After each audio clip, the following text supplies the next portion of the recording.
All right, folks. So one of the things that before we can move on from talking about this horrifying study, we do have to talk about a few other aspects about how they decided to analyze the data and collect the data in this instance.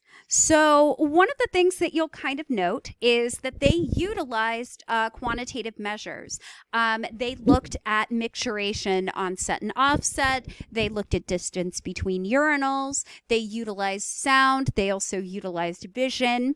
But one of the things that's kind of interesting is that even though this study is largely quantitative in nature, you could just as easily use this as a qualitative measure. You could have observer descriptions of how men might behave when their space is invaded, or how they might try to maximize their personal space if it was invaded as well. And now we are done talking about that study that shall never be brought up again. Yikes.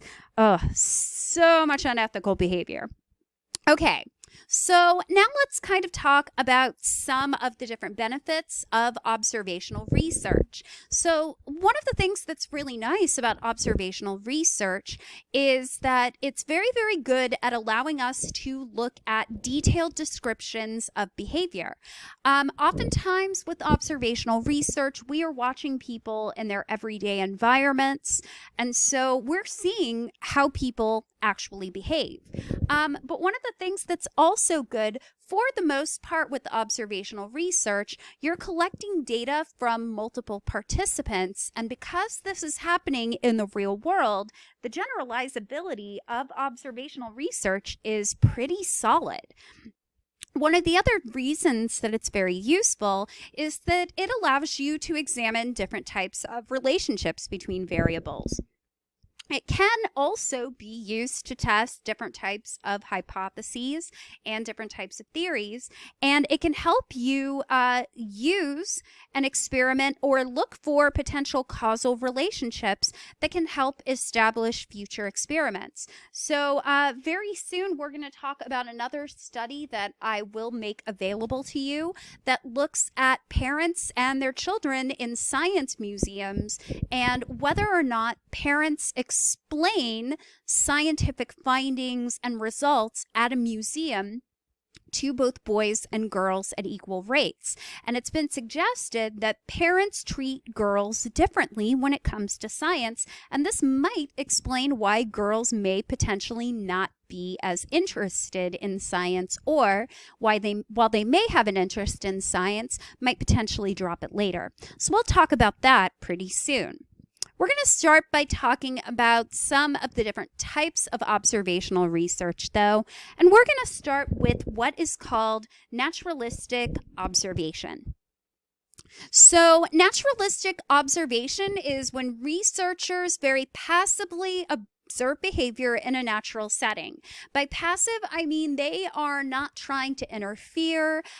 They are not necessarily getting involved in situations. They're just watching what happens. And so I mentioned, for example, a pretty well-known study by Crowley and colleagues back in 2001 that basically looked at video recordings of children and their parents at a science museum. So because these were video recordings, the observations were very naturalistic. There was no way that the researchers could have interfered with these parents and their kids.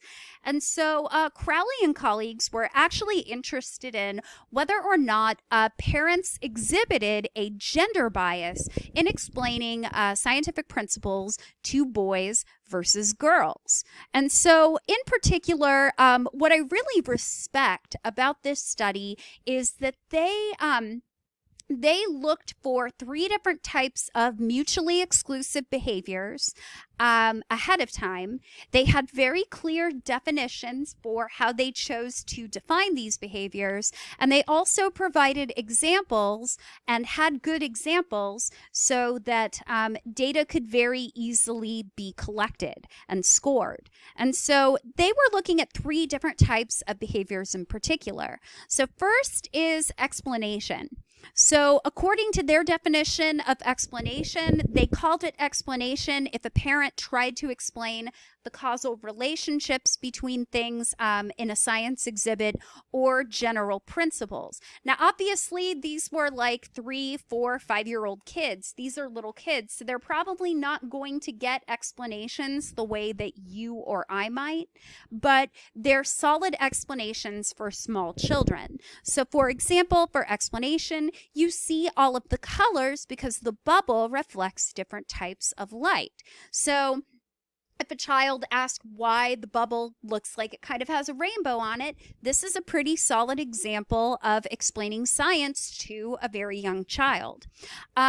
Parents could give their children directions. So this is defined as directions on how to use a particular exhibit. So put your hands on the sensors. And then finally, talking about evidence. So simply making a statement about something that is observable, no explanation for why that happens. So there's the crankshaft, or look at the colors on that bubble, things like that.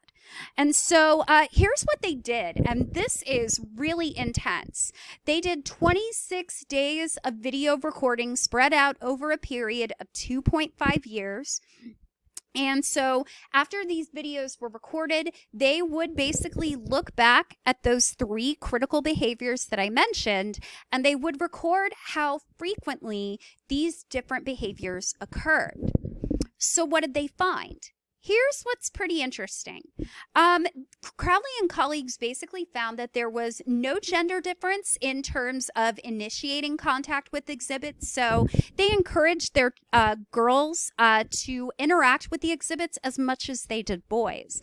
There was no gender bias in terms of instruction or talking about evidence. However, where there was a gender difference was in explanation. So what you're looking at here is the actual data from Crowley and colleagues. I think this data is pretty interesting. I would probably like this data a little bit more if it had some error bars on it. Y'all know how I am about my error bars. I want to see how much overlap there is. But here you're kind of looking at the percentage of interactions where parents explained. So we have fathers, mothers, or both. So what we tend to find, the darker bars are boys, the lighter bars are girls. And you can see that by and large, regardless of whether it's the father, the mother, or both parents are present, you can see that by and large, more explanations of scientific evidence, so explaining why things work the way they do, more of these are provided for boys and less for girls, especially if only the father is present. Now, I know what some of you might be thinking. Well, maybe the children are too young to get an explanation. So maybe if we looked at the different age groups, we'd see less of a gender difference across these different age groups.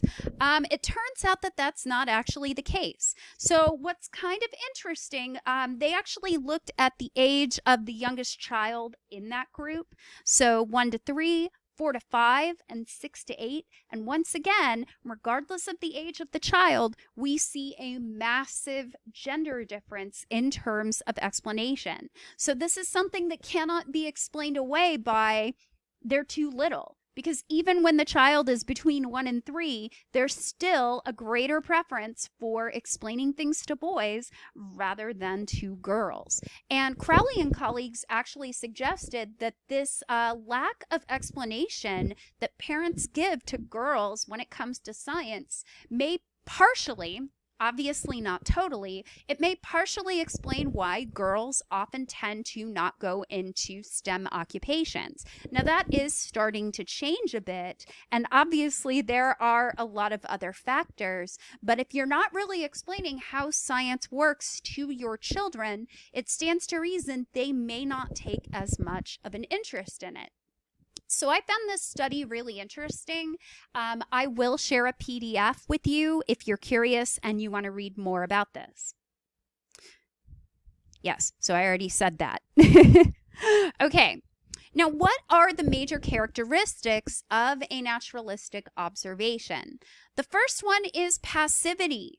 The researchers are going to avoid direct involvement with the people that they are observing. They do not interfere. They do not get involved, because if you get involved, if you interfere, you are basically tampering with the data. And we want to make sure as much as possible that this looks as much like what we would see in everyday life.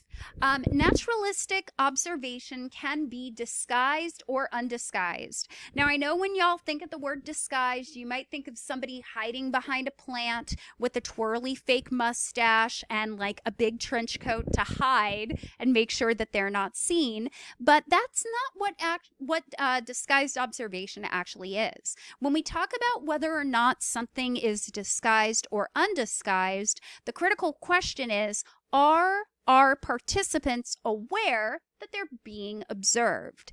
If they're not aware that they are being observed, if they don't know that they're being observed, this is what we would call disguised.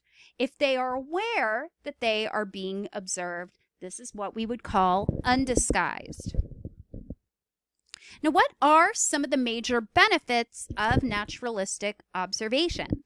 There's higher ecological validity. This looks a lot like what we would see in everyday life. So we have a really good match between research settings and everyday life.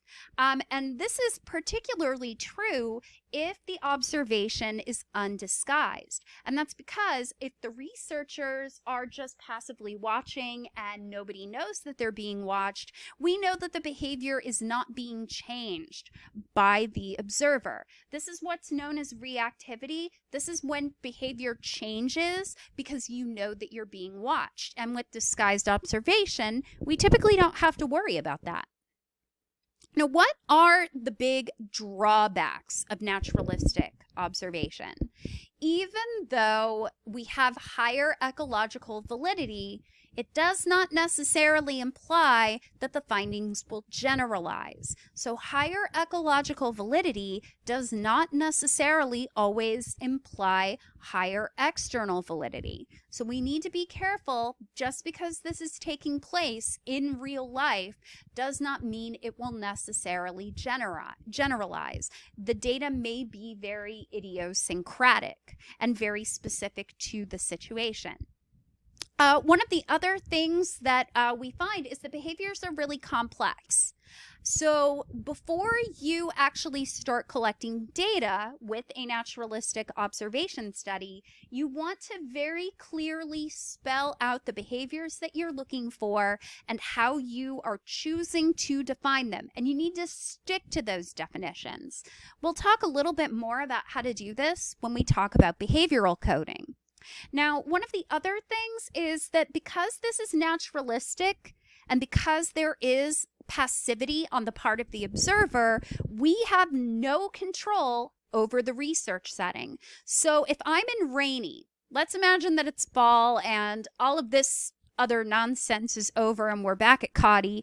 Let's say that I'm looking at seating patterns in the dining hall. So I'm looking at who's choosing to sit with who's sitting alone, and then suddenly the fire alarm goes off and we all have to go outside. Well, my data has effectively been ruined and I'm going to have to collect my data another time because the research setting has effectively changed. So we don't have control over what happens in this case. So that means that the data that we get may not necessarily be due to something we'd expect to happen, but because something unexpected happened, like the fire alarm going off.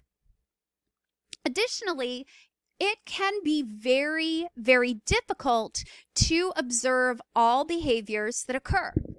People behave a lot of ways very quickly, and sometimes multiple behaviors are going on. If you have to watch a lot of people, you might miss some things. If you're looking for very specific behaviors with a large group of people, you're not going to be able to observe everything.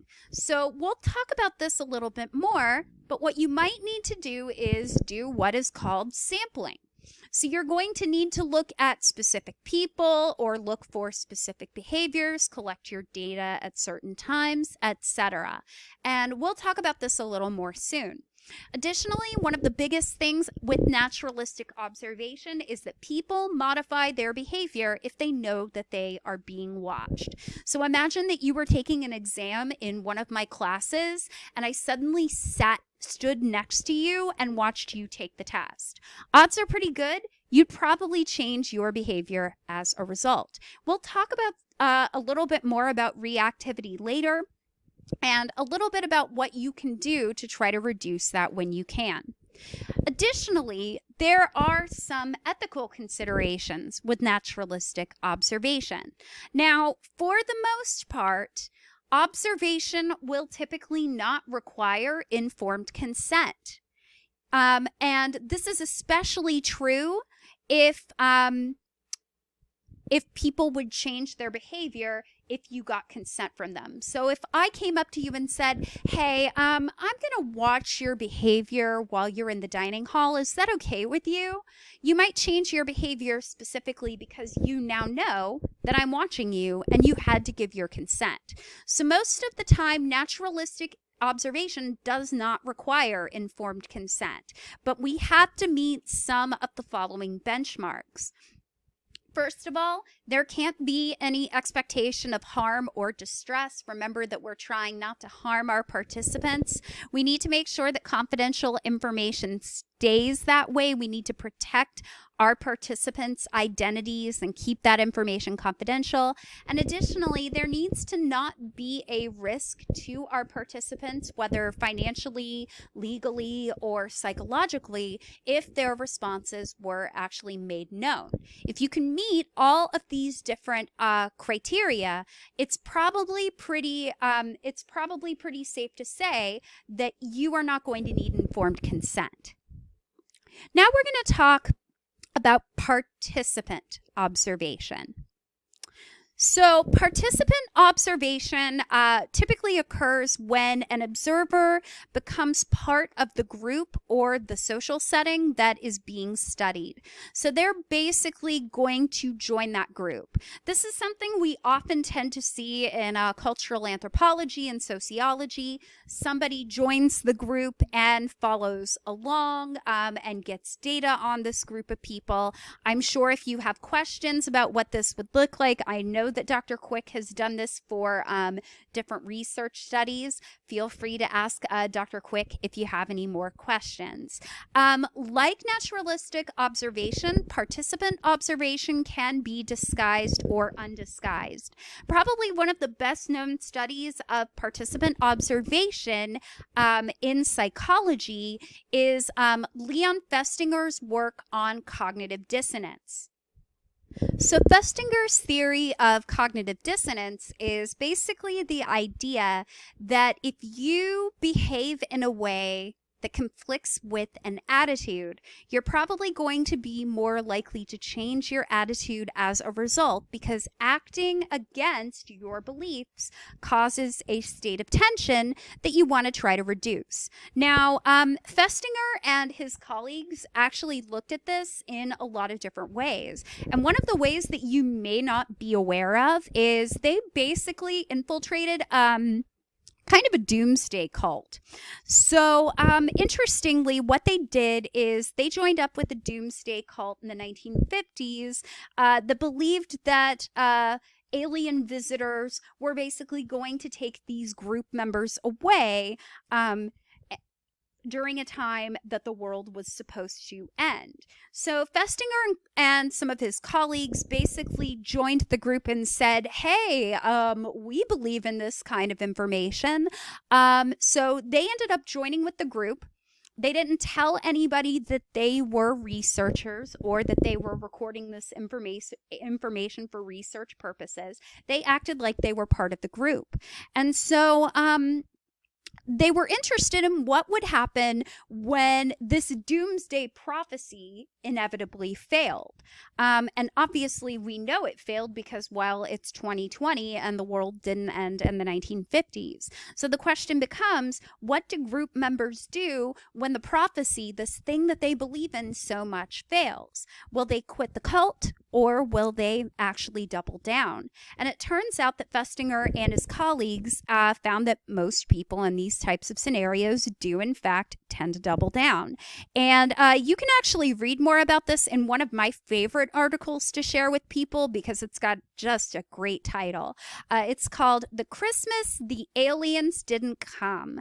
And so I would highly recommend that you check this out. It's a pretty interesting study. And it's a very easy article to kind of follow with and understand. But I think what's really important here is the nature of this observation. Now, you have these new people coming in and joining the group. And the question becomes, is it possible that these disguised observers actually altered the behavior of the group? Is it possible that maybe Festinger and his colleagues egged this group on in the name of getting good data or in the name of research? We don't really know. Additionally, there's no informed consent here. Obviously, there couldn't be. And there's a huge use of deception. So I want you to think about whether or not you would consider this ethical. Is this the only way that they could have gotten this data? And in this case, the answer is probably yes. One of the things we tend to find with cults is they tend to be relatively unwelcoming to outsiders that don't necessarily believe what they believe, but it still raises a lot of ethical questions. So if we do undisguised observation, well, the good part is there's no deception here. So it's a little bit more ethical in that regard. The problem is that there might be a greater likelihood of self-consciousness, particularly if you are studying an underprivileged group or if there's a major difference between the observer and the group they're trying to study. So if you're trying to study youth gangs, for example, there might be some self-consciousness there because the person that's watching you is not a gang member. There might be altered behavior in group members. But this, we tend to find that this kind of participant observation is, along with observation, we combine that with other methods like interviews, such as we would find with ethnographic studies. And we tend to find that these have a very qualitative story-like focus.